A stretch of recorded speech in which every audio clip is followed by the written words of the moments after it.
5,36, o Bitcoin chegou a ultrapassar os US$ 110 mil nessa quinta-feira, elevando as expectativas de investidores por uma nova máxima histórica. O último recorde da criptomoeda foi próximo de US$ 112 mil.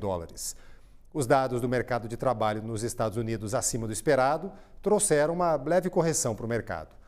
Sobre esse movimento e o que pode vir pela frente, eu converso agora com o Rafael Castaneda, CEO da Weaver e analista de mercado. Rafael, boa tarde para você, obrigado pela disponibilidade. Antes de mais nada, Rafael, o que foi que impulsionou o Bitcoin para esse patamar dos US$ 110 mil? Bom, boa tarde, mais um prazer estar aqui com vocês novamente. Hoje está um pouco complicado, na minha visão como analista, atribuir causas isoladas ao movimento do Bitcoin. A gente está numa espécie de um canal, que é um limite de máximas e mínimas desde maio. Desde que o Bitcoin superou os 100 mil em maio, ele fica oscilando entre 100 e 110 mil. E o que nós estamos vendo agora, eu acho que é o resultado de uma demonstração de resiliência do Bitcoin. O cenário macroeconômico e geopolítico, ele também deu uma acalmada, as questões geopolíticas deram uma pequena amenizada, temos sinais de trégua chegando, temos também ainda uma pausa na guerra tarifária e uma sinalização de possível acordo entre Estados Unidos e China, o que eu acho que está limpando ou está acalmando um pouco os ânimos e permitindo o Bitcoin fazer esse teste. Enquanto o Bitcoin ou qualquer outro ativo fica preso por muito tempo em um canal de máximas e mínimas, especialmente um canal psicológico como esse, que envolve um valor exato, e 100, 110 mil, ele fica com uma certa dificuldade de romper esses limites. Eu acho que agora, com esses ânimos acalmados, o Bitcoin pode testar finalmente, né, esse teto de 110 mil. E ele superando esse teto, ele vai sim ter um driver para buscar uma nova máxima histórica e entrar no modo de descoberta de preço, que a gente vai ter que pensar um pouco mais onde é que ele pode chegar. Quando você fala desses limites psicológicos, quer dizer, só para ver se eu entendi, você está dizendo que o investidor olha para isso e ele fica hesitante se compra agora, se tem mais espaço para subir ou se está batendo ali como você falou, um limite psicológico, talvez não suba mais, é isso? Dentro da teoria da análise gráfica e da análise quantitativa de mercado, existem suportes e resistências que nós falamos, que são valores limítrofes, aonde você cai até aquele valor e é difícil cair além dele, ou você sobe até aquele valor e fica difícil subir além dele. Normalmente esses valores numéricos são derivados em função do comportamento passado do mercado, o quanto as pessoas compraram em certos limites ou quanto elas venderam em outros limites. Porém, existe um fenômeno que aí é da natureza humana e é psicológico. 100 mil dólares é um valor exato. Então, você vai ver que desde que o Bitcoin superou os 100 mil dólares em maio, ele só transitou abaixo desse valor por um pequeno intervalo de tempo. E assim que o Bitcoin transitou abaixo de 100 mil, ele rapidamente foi comprado em massa, porque o 100 mil já está servindo como uma ancoragem do valor do Bitcoin. Ancora para que seja difícil cair, ele parece que está na promoção abaixo de 100 mil para quem está olhando o mercado agora, mas ao mesmo tempo ir muito além disso, parece que ele está ficando caro. É extremamente psicológico esse jogo.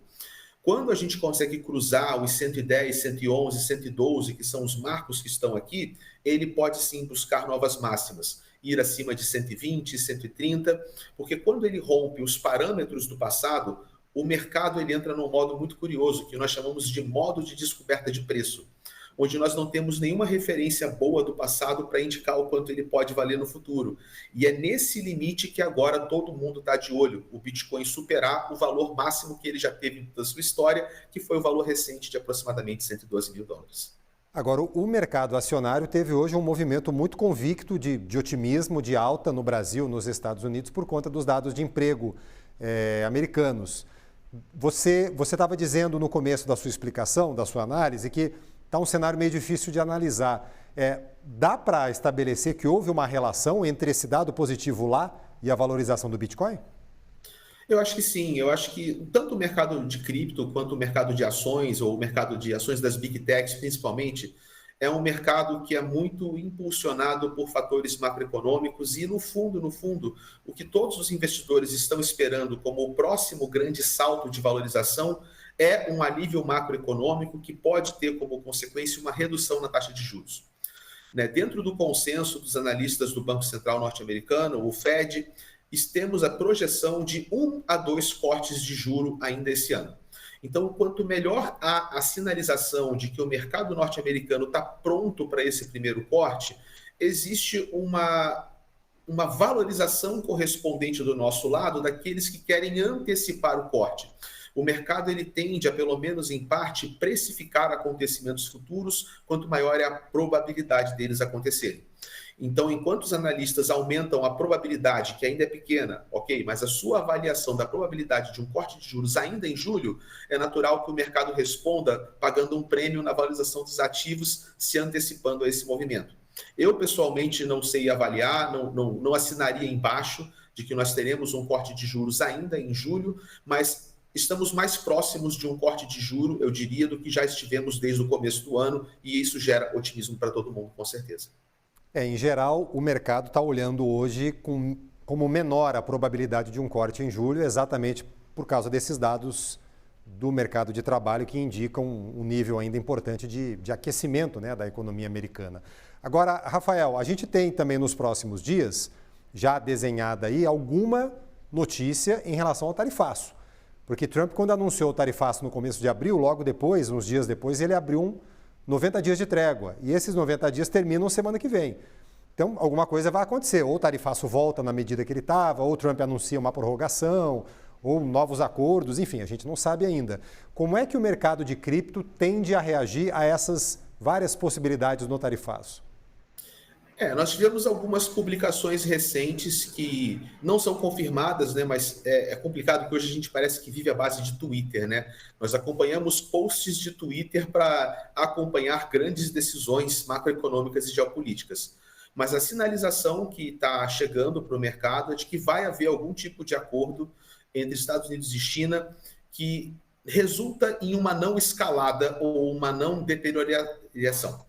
Então, pode ser um acordo para uma nova regra tarifária favorável entre os dois, ou pode ser uma prorrogação, pelo menos, da trégua, né? O que dificilmente parece que vai acontecer é uma escalada ou um antagonismo mais forte do que nós vimos antes da pausa acontecer.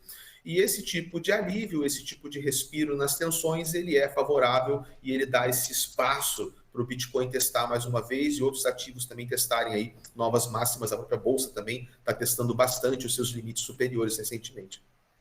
Rafael Castaneda, CEO da Weaver, analista de mercado. Valeu, Rafael. Obrigado aí pela sua análise. Boa noite. Contem com a gente. Valeu.